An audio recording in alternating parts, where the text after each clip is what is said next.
Salut encore et bienvenue dans cette nouvelle édition de votre magazine consacré à la culture, Les Grandes Lignes. Dans ce numéro, voyage d'une rive à l'autre par le biais de la peinture. Suivez la ligne.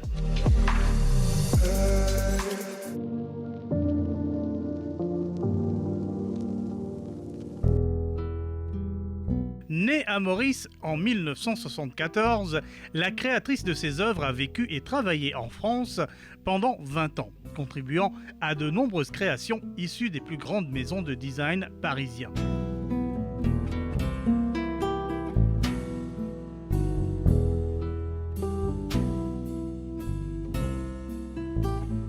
Son nom, Luxe Gambard. Diplômé en décoration intérieure et en histoire de l'art, Luxe Gambard a évolué pendant 20 ans dans le domaine du luxe parisien avant de finalement regagner le sol mauricien.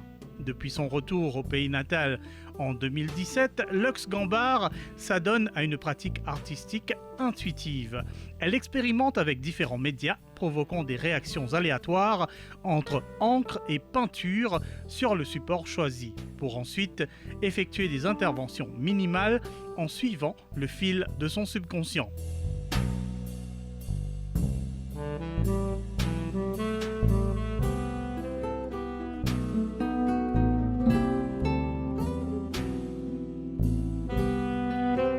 Du 21 au 27 octobre, Luxe Gambard choisissait de montrer les œuvres issues de cette pratique singulière. L'exposition avait pour nom D'une rive à l'autre et se tenait dans l'espace du Playground au Codan Art Center.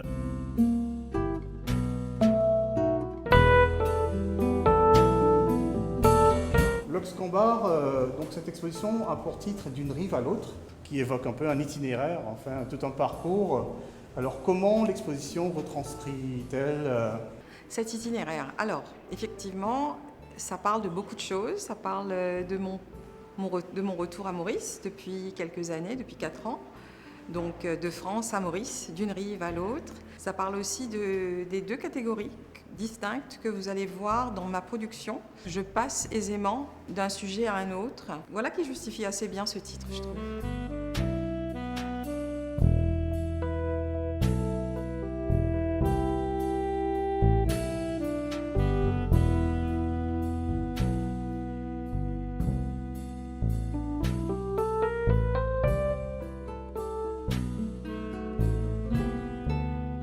Alors ces deux mondes-là ont pour socle commun la digression sans fin.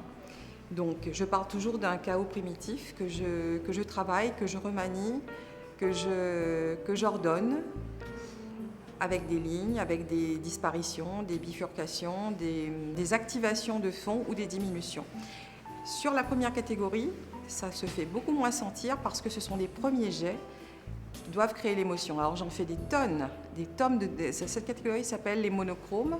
Les monochromes sont composés de 18 tableaux qui sont le fruit d'un premier jet composé de peinture industrielle que j'ordonne légèrement parce que je laisse faire la nature. Les conditions de séchage, les collisions qu'il y a entre ces médias font le reste. Votre imagination ensuite prendra le relais.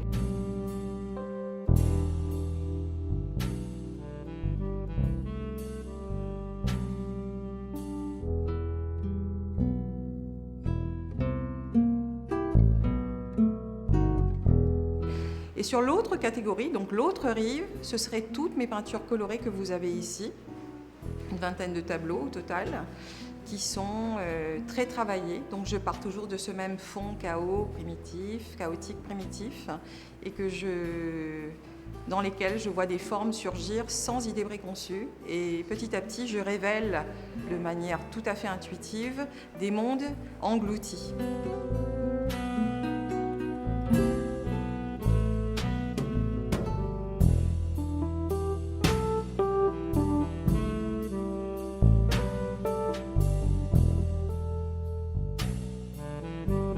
Vous avez travaillé 20 ans dans le domaine du luxe, auprès des grandes maisons françaises de création. Est-ce que votre art, est-ce que ce que l'on retrouve ici est une continuité de ce parcours-là, ou bien vous pensez qu'il n'y a aucune connexion, que là c'est un virage à 180 degrés? Il ne s'agit que de connexion. Depuis le tout début où j'ai commencé à peindre en art plastique au lycée, à aujourd'hui, il y a un fil conducteur qui ne s'est jamais interrompu. Toujours ce même besoin de chercher des mondes engloutis, des mondes cachés, et un peu à l'instar de l'écriture automatique, y aller en se faisant confiance, en ayant foi qu'à l'arrivée, le voyage va être magnifique et le résultat à la hauteur, si vous voulez, de mes espérances.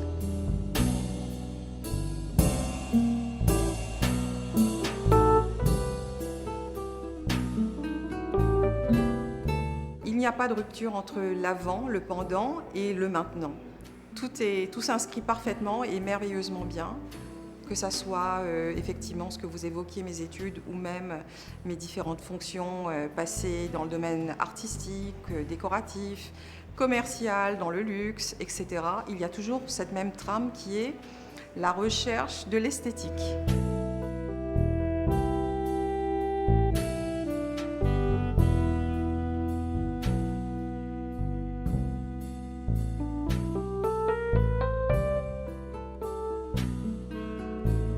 Est-ce qu'il y a des sujets qui vous interpellent ou êtes-vous finalement libre du sujet? Est-ce que vous êtes dans l'abstraction totale, complète et l'esthétique pure? L'abstraction totale, aucune contrainte, aucune idée préconçue. Vous pouvez passer au scanner tous mes tableaux, il n'y a pas un seul tracé au crayon. Je ne me laisse que guider par mon intuition et chaque ligne, chaque forme se révèle à moi au fur et à mesure, progressivement. Donc on ne peut pas faire plus abstrait, on peut pas faire... Je me lâche dans le vide et je découvre ce que la providence, si on peut appeler ça créative, veut bien me donner. Et généralement, comme je vous disais, je peins la nuit et le matin, un autre monde, un monde merveilleux se présente à moi que j'ai hâte de retravailler, de réarticuler.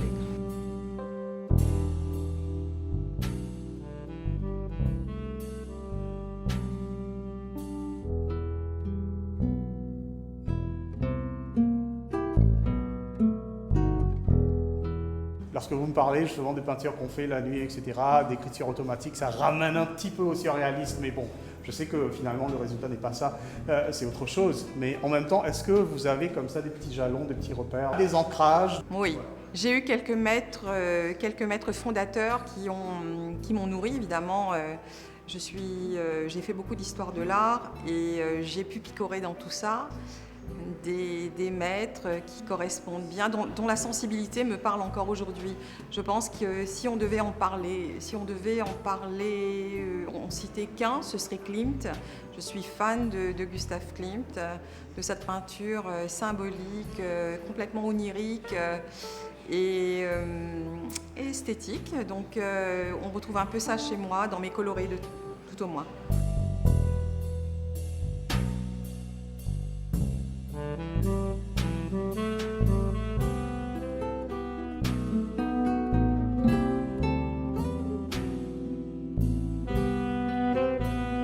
Alors, est-ce que justement vos tableaux colorés sont un peu l'antithèse des monochromes, bien sûr au niveau visuel, mais surtout au niveau du processus, voilà, au niveau du travail, du temps que vous passez dessus? Alors, je passe énormément de temps sur mes colorés parce que quand je les commence, je ne sais absolument pas où je vais et surtout, je me laisse tellement guider par mon intuition que c'est comme une pelote que l'on défait, que l'on déroule et qui ne s'arrête jamais. Donc je tire sur le fil indéfiniment et je ne ressens pas vraiment une satisfaction pleine lorsque je me dis je m'arrête. C'est juste à un moment donné où je me dis ça y est, cette toile est prête à être offerte aux autres et j'ai fait la moitié de mon travail et l'autre moitié vous appartient pour lui donner maintenant votre interprétation. Mais c'est dur pour moi de savoir à quel moment m'arrêter. J'attends pas que la toile soit complètement saturée pour l'arrêter, mais c'est vrai que c'est une question vraiment cornélienne qui se pose à moi, à quel moment dois-je m'arrêter ?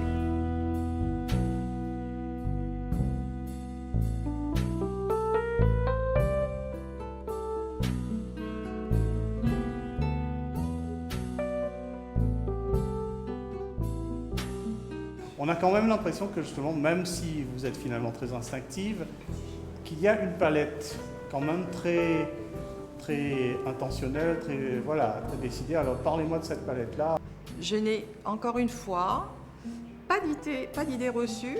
Je prends un peu mon stock. Alors si j'ai commandé trop de verre, il y aura beaucoup de verre dans la production. Et puis j'aime bien entrechoquer aussi, comme je fais sur mes peintures industrielles, j'aime bien aller dans des contrastes de couleurs auxquels moi-même je n'aurais jamais choisi. Et plus c'est involontaire, plus c'est non décidé, plus ça me parle et plus c'est pertinent pour moi. Ce sont des mélanges de couleurs que je n'essaye même pas. C'est la toile qui me dit qu'il faut mettre et choisir telle ou telle chose.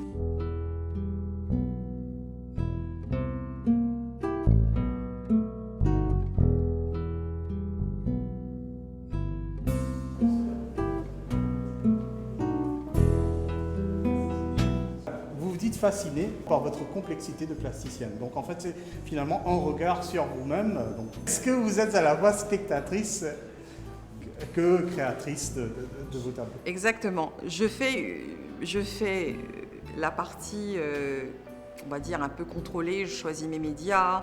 J'ai fait des essais un tout petit peu et je vois que chimiquement, il y a des choses intéressantes qui vont se révéler à moi. Mais je ne maîtrise vraiment pas tous les facteurs. J'ai opté pour les mix médias justement pour être surprise et être fascinée moi-même par le rendu.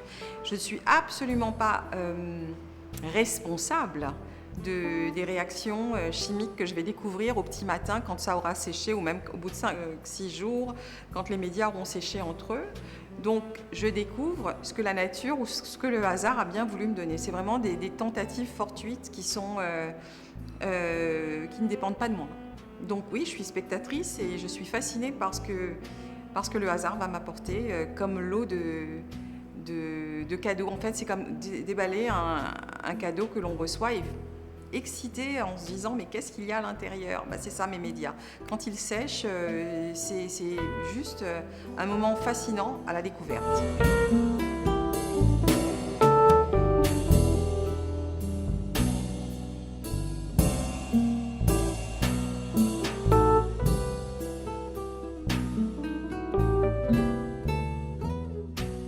De visu, des fois, quand même, on peut s'imaginer un petit côté figuratif aussi, si on le veut bien. Est-ce que justement c'est l'accident total ou bien des fois il y a cet autre aspect de vous qui dit non, mais on va peut-être commencer par modeler quelque chose à un moment donné? Je crois que inconsciemment, alors si on va dans ça, je crois qu'inconsciemment il y a quand même une volonté de vouloir bâtir des formes, de créer des formes qui deviennent très complexes et qui m'échappent. Mais au départ, peut-être qu'il y a une idée. Je regarde mes tableaux en même temps que je vous le dis pour me confirmer que ce que je vous dis a du sens. Oui, il y a je bâtis quelque chose et après, j'en fais un peu ce que je veux. Mais c'est vraiment involontaire. Je me dessine, j'ai absolument pas un cahier d'essais et de croquis en me disant là la prochaine fois essaie de faire ça. Non, c'est les médias qui vont décider, c'est le hasard, c'est l'humeur. Il y a beaucoup d'humeur dans tout ça, l'état d'esprit et puis et tout un tas d'autres facteurs qui sont absolument pas retransposables. Ne me demandez surtout pas de vous refaire un tableau parce que je serais absolument incapable de le faire, aussi simple soit-il. A priori, je ne pourrais absolument pas le refaire.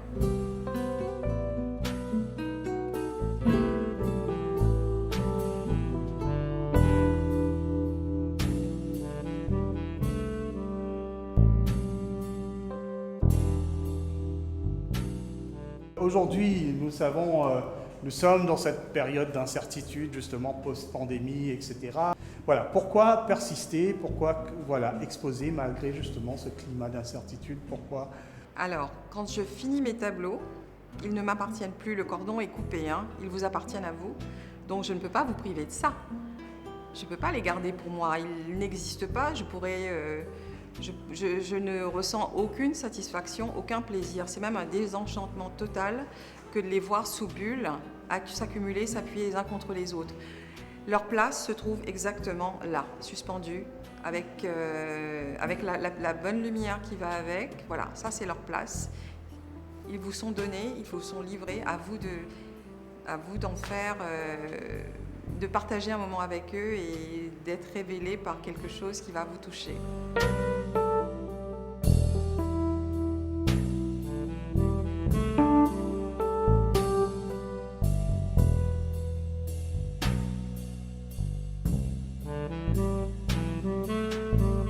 Cette collection réunie ici, est-ce que c'est un peu votre regard de Maurice depuis votre retour? Je ne sais pas, je m'aventure à vous poser cette question. Bien sûr, il y a tout votre antécédent, j'imagine que vous peignez depuis bien avant cela, mais est-ce que justement cette collection particulière, elle parle de votre ressenti par rapport à Maurice, et quel serait ce ressenti justement? D'un point de vue très simple, d'un point de vue très premier degré, je dirais qu'il y a autant de tableaux que d'univers. Et finalement, c'est le reflet de notre société, tellement variée, tellement diverse, tellement riche, tellement foisonnante. Donc voilà, chaque tableau représente un peu notre palette mauricienne.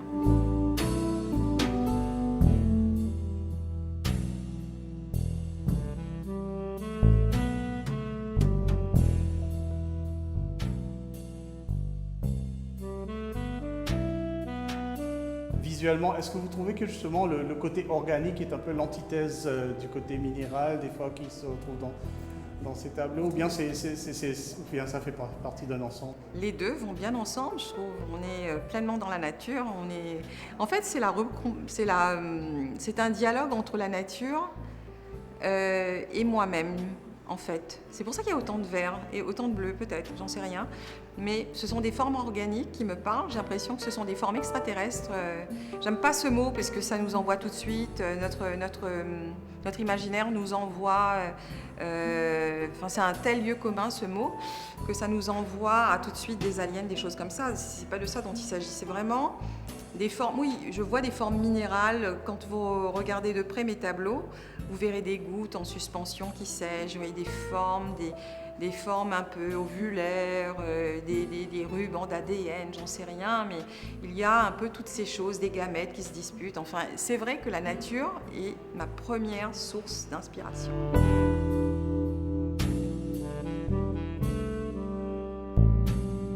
L'exposition d'une rive à l'autre au Codan Art Center se tenait sur une semaine. Elle a déjà pris fin. Toutefois, pour quelques-unes des œuvres, une suite est prévue dans un autre lieu, une nouvelle façon de mettre les œuvres en perspective dans un espace de vie.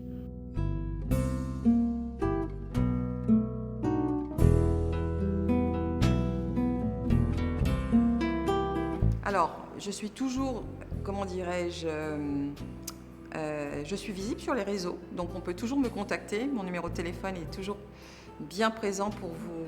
Je suis toujours en lien, il n'y a pas d'intermédiaire. Je décroche mon téléphone et je vous parle. Ça, c'est la première des voies, le premier canal le plus facile. Et puis le deuxième, j'ai la chance, à partir du mois de novembre, de présenter mes œuvres dans la merveilleuse et belle boutique de Roche-Beaubois qui se trouve à Forbach, dans le Nord. Donc il y aura une sélection de mes tableaux qui accompagneront les belles collections de cette marque.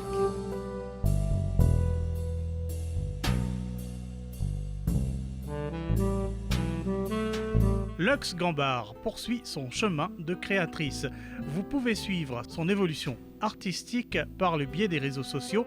Voici les coordonnées nécessaires à cet effet et voici également un numéro de contact.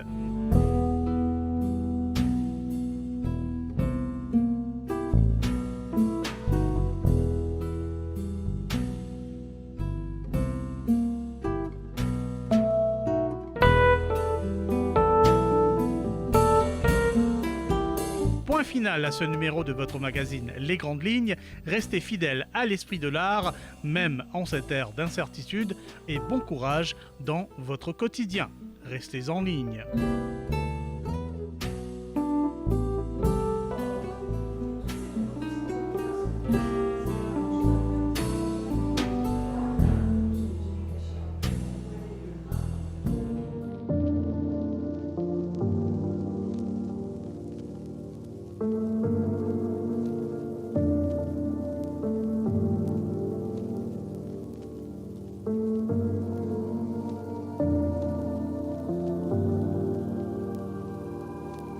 Merci.